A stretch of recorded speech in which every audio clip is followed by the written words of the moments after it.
sinto quando invade o meu ser.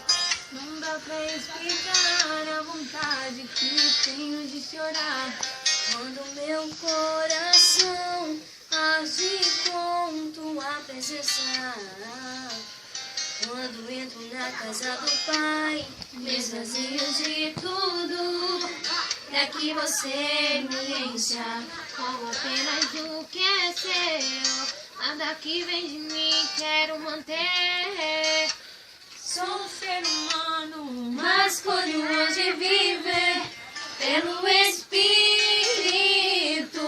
Escolho estar na casa do Pai, selando um novo tempo, vivendo um novo. Eu prefiro te ouvir e cumprir o meu chamado.